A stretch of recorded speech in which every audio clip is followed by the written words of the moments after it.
앨리스는 언니와 함께 강둑에 앉아 있는 것도 아무것도 하지 않고 있는 것도 점차 몹시 지루해졌다.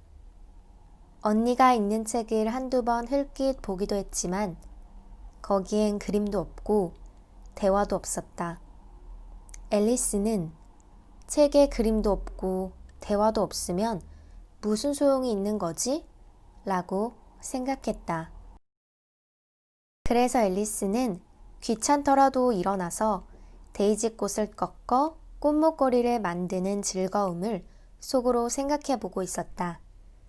뜨거운 날씨 때문에 몹시 졸리고 바보가 된 느낌이라서 당연히 그럴 수 있었을 것이다. 그때 분홍빛 눈에 하얀 토끼 한 마리가 앨리스를 지나쳐 뛰어갔다.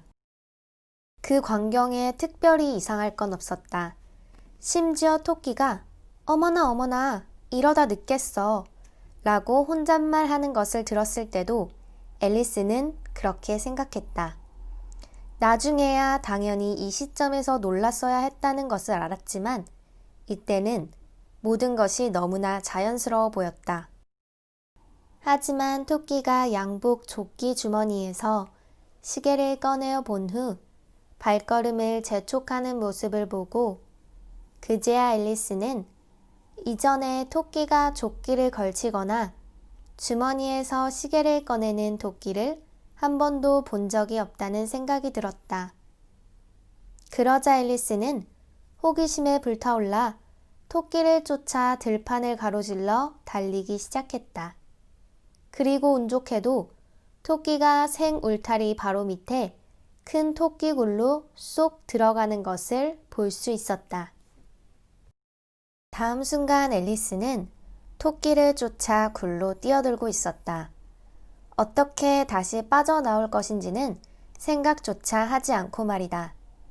토끼굴은 터널처럼 곧게 이어지는 듯 하더니 갑자기 아래로 푹 꺼져버렸다.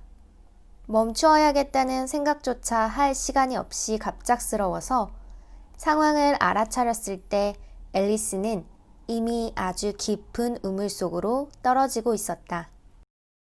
구덩이가 깊어서인지 아니면 천천히 떨어지고 있었기 때문인지는 몰라도 앨리스는 주위를 둘러보고 다음엔 무슨 일이 일어날지 생각할 정도로 충분한 시간이 있었다. 가장 먼저 앨리스는 아래를 보고 어디로 떨어지고 있는 건지 알아내려고 했다. 하지만 너무 어두워서 아무것도 보이지 않았다. 그러다 옆을 보니 구덩이 벽이 찬장과 책장으로 가득 채워져 있다는 것을 알게 되었다. 지도며 그림들도 여기저기 걸려 있었다. 앨리스는 아래로 내려가는 도중에 한 선반에서 오렌지 마멀레이드라고 쓰인 병 하나를 집어들었다. 그러나 너무나 실망스럽게도 병 안은 텅 비어 있었다.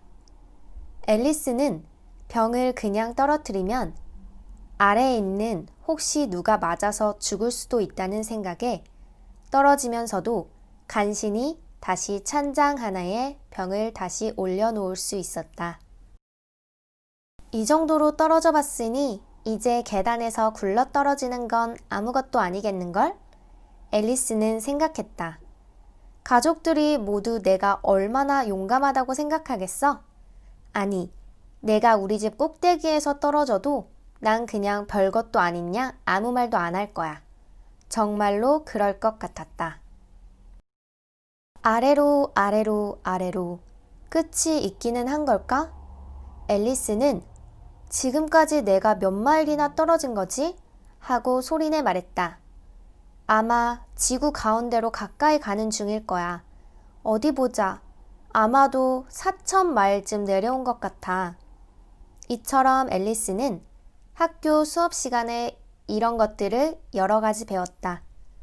물론 아무도 들어주는 사람이 없었기 때문에 배운 것들을 자랑하기에는 아주 좋은 기회는 아니라고 생각했지만 그래도 말하는 것은 좋은 연습이 된다. 그래, 대략 그 정도 거리일 거야. 그러면 내가 있는 곳의 위도와 경도는 어떻게 나타내지? 앨리스는 위도나 경도가 뭔지는 하나도 몰랐다.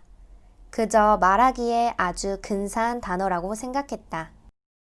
앨리스는 곧장 다시 말하기 시작했다. 내가 지구를 곧장 뚫고 지나가면 어떻게 될까? 그러면 걸어다니는 사람들 사이로 머리가 밑을 향한 채 나가게 되잖아. 안티파티지. 앨리스는 이번엔 듣고 있는 사람이 아무도 없어서 다행이라고 생각했다. 적절한 단어 같지 않았으니까. 하지만 그곳은 어느 나라인지는 물어봐야 해. 실례합니다, 아주머니. 여기가 뉴질랜드인가요? 아니면 호주인가요? 이렇게 말하면서 앨리스는 무릎을 굽혀 예의 바르게 인사하려고 했다. 떨어지는 와중에도 허공에서 무릎을 굽히는 멋들어진 인사라니 여러분이라면 그렇게 할 수 있을까? 그러면 나를 얼마나 무식한 여자애라고 생각하겠어? 아니지. 절대 물어보지 않을 거야. 아마 어딘가에 나라 이름이 적혀 있을 거야. 아래로 아래로 아래로. 특별히 달리 할 게 없어서 앨리스는 다시 말하기 시작했다. 오늘 밤에 다이나가 날 무척 그리워하겠지? 그렇고 말고. 다이나는 고양이이다. 티타임에 다이나에게 우유 주는 걸 잊지 않으면 좋겠는데. 내 사랑스러운 다이나야, 너도 여기 같이 내려왔으면 좋았을걸. 여기엔 공중에 쥐는 없겠지만 박쥐는 잡을 수 있을지도 몰라. 박쥐는 쥐랑 아주 비슷하잖아. 근데 고양이가 박쥐를 먹나? 앨리스는 약간 졸음이 와서 마치 꿈을 꾸는 듯이 고양이가 박쥐를 먹나? 고양이가 박쥐를 먹나? 하고 중얼거렸다. 가끔은 박쥐가 고양이를 먹나? 하고 말하기도 했다. 앨리스는 두 질문 모두 답할 수 없었기에 어느 쪽이든 중요한 문제는 아니었다. 앨리스는 깜빡 잠이 들었고 급기야 다이나와 손을 잡고 산책하는 꿈을 꾸기 시작했다. 앨리스는 꿈에서 다이나에게 사뭇 진지하게 다이나야, 이제 사실을 말해줘. 박쥐를 먹어본 적 있니? 하고 물었다. 그때 갑자기 쿵쿵 소리를 내며 앨리스는 나뭇가지와 마른 잎 뭉치에 떨어졌다. 다 내려온 것이었다. 앨리스는 조금도 다치지 않았고 곧바로 두 발로 깡충 뛰어 일어섰다. 위를 올려다보았지만 온통 어둠뿐이었다. 앨리스 앞으로는 긴 통로가 있었는데 흰 토끼가 아직 거기에서 허둥지둥 하는 것이 보였다. 그리고 얼마 지나지 않아 흰 토끼는 사라져버렸다. 앨리스는 바람처럼 쫓아갔지만 흰 토끼가 모퉁이를 돌며 이렇게 말하는 것만 들었을 뿐이었다. 아이고 내기야, 수염아, 늦겠다 늦겠어. 앨리스는 흰 토끼를 바짝 쫓아 모퉁이를 돌았지만 더는 흰 토끼는 보이지 않았다. 앨리스는 어느새 자신이 천장에 한 줄로 달린 조명이 주변을 환하게 밝히고 있는 아주 길고 천장이 낮은 복도에 서 있다는 것을 알게 되었다. 복도 주변에는 여러 개의 문이 있었지만 모두 잠겨 있었다. 앨리스는 이리저리 돌아다니며 모든 문을 열어보려 했지만 열리는 문은 없었다. 앨리스는 어떻게 하면 다시 나갈 수 있을까 걱정하며 힘없이 복도 가운데로 돌아왔다.